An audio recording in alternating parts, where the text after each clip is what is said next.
Hello, Namaskar, good morning. Welcome to AV number 3, part number 3 of poem Cherry Tree.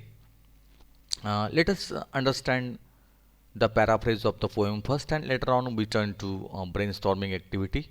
That means this part. What is the content part? What is given in this poem Cherry Tree? What is the synopsis जो सारांश आहे आपल्या ह्या कवितेचा नेमका तो काय आहे तो आपण थोडक्यात पुन्हा एकदा बघूया आणि पुढे आपण जाऊया. The poem Cherry Tree is an expression of the poet Ruskin Bond's happiness and excitement for a cherry plant whose seed he planted 8 years ago. तर 8 वर्षापूर्वी एक छोटंसं रोप आपल्या ह्या रस्किन बॉन्ड यांनी लावलं होतं. त्यांचा जो आनंद आहे त्या झाडाची जी वाढ आहे ती कशा पद्धतीने झालेली आहे तो आनंद ह्या ठिकाणी वर्णन केलेला आहे या कवितेमध्ये. The reason was very simple. He just wanted to have a tree of his own. फक्त एकच स्वप्न होतं की आपलं स्वतःचं एक झाड असावं आणि ह्या झाडासाठी त्या ठिकाणी लेखकाने कशा पद्धतीने प्रयत्न केलेले आहेत आणि छोटंसं रोप जे लावलं दारात हे रोप कशा पद्धतीने वाढलं 8 वर्षानंतर त्याचा हा एक आनंदाचा प्रवास जो आहे तो ह्या कवितेमध्ये आपण बघितला. The poet wondered how nature had its own way of taking care of it's self fighting against all orders. तर शेवटी कवी असं म्हणतो की निसर्ग हा कशा पद्धतीने संघर्ष करत असतो, कशा पद्धतीने एक स्ट्रगल त्या ठिकाणी असतो. The poet wondered how nature had its own way of taking care of it's self fighting against all odd. अनेक अडचणी असतात.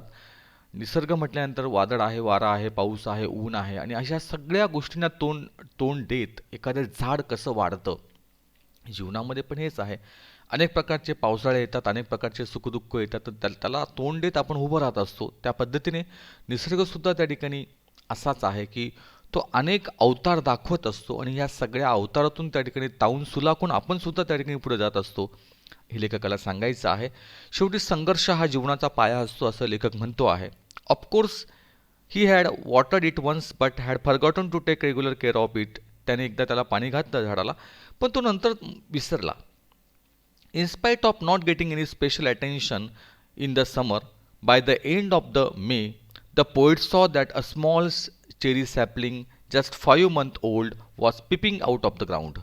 आणि सहजगत्या उन्हाळ्याच्या त्या शेवटच्या त्या मे महिन्यामध्ये त्या ठिकाणी त्यांनी बघितलं तर पाणी न घालता सुद्धा त्या ठिकाणी ते झाड आपोआप त्या ठिकाणी एक छोटंसं रोप, छोटासा कोंब जो आहे तो त्या ठिकाणी फुटलेला होता.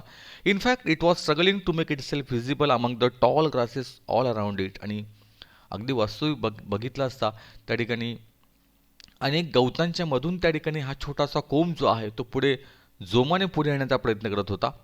The small and little plant big cherry plant was open to many external dangers like goat. आणि अनेक प्रकारच्या अडचणी होत्या. जेव्हा हे रोप वाढत होतं त्यावेळेला नेमक्या अडचणी नेमक्या काय होत्या तर बाहेरचे काही संकट त्या ठिकाणी होते. Like goats eating its leaves. कारण ज्या शेळ्या मेंढ्या आहेत ते त्याचे पानं खाऊ शकत होत्या. The grass cutter's blade mercilessly splitting it apart. त्या ठिकाणी जे गवत कापणारे होते त्यांचे जे कोयते आहेत ते जे सीद आहे त्या ठिकाणी ते कापून आपल्या ह्या छोट्याशा झाडाला बाजूला करू शकत होते. As if this was not enough torture on it, it's tender stem boldly fought the heavy monsoon. आणि हे सगळं असूनसुद्धा त्यात भरीतभर काय आहे तर नेमकं त्या ठिकाणी जे झाडाचे जे काही जी वाढ आहे, जे छोटेसे खोड आहे, it's tender stem boldly fought the heavy monsoon. तर ह्या छोट्याशा त्या खोडाला त्या ठिकाणी हा येणारा जो पाऊस आहे त्या पावसाच्या ज्या ज्या धारा आहेत त्या धारा त्याला झेलाव्या लागत आहेत.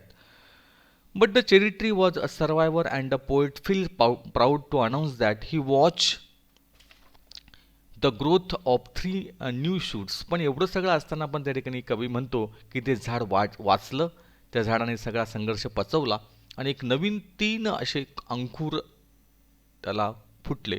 फेसिंग ऑल ॲडव्हर्सिटीज, सगळ्या प्रकारच्या अडचणी सोसून त्या ठिकाणी ते झाड वाढलं.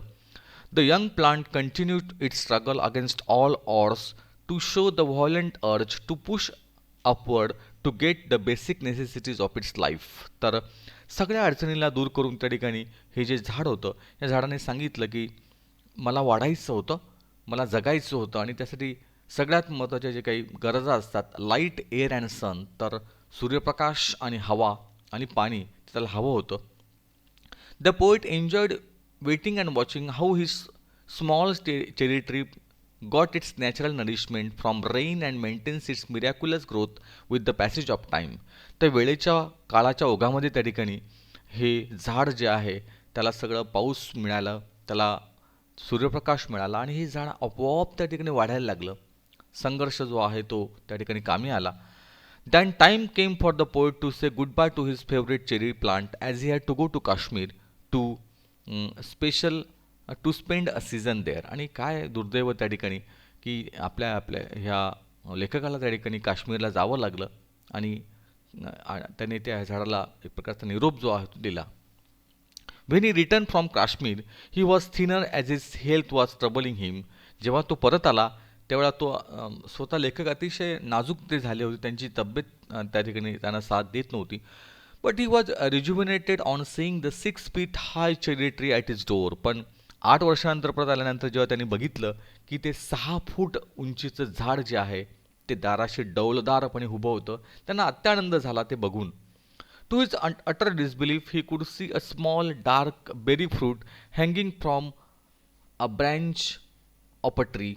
त्यांनी बघितलं की ती छान असे डार्क बेरीचे ते फळं जे आहेत त्या चेरीला लागलेले होते, त्यापासून चेरी तयार होते ती.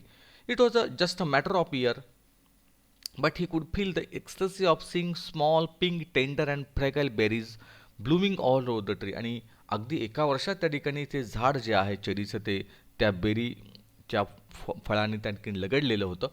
दे वर so delicate that they could fall at a slightest stir from even a मियर breathe or a soft wind. आणि अगदी ते वाऱ्याच्या त्या झोतावर त्या ठिकाणी हिलकावे घेणारे ते छोटीशी फळं त्या ठिकाणी खाली पडत पण होती.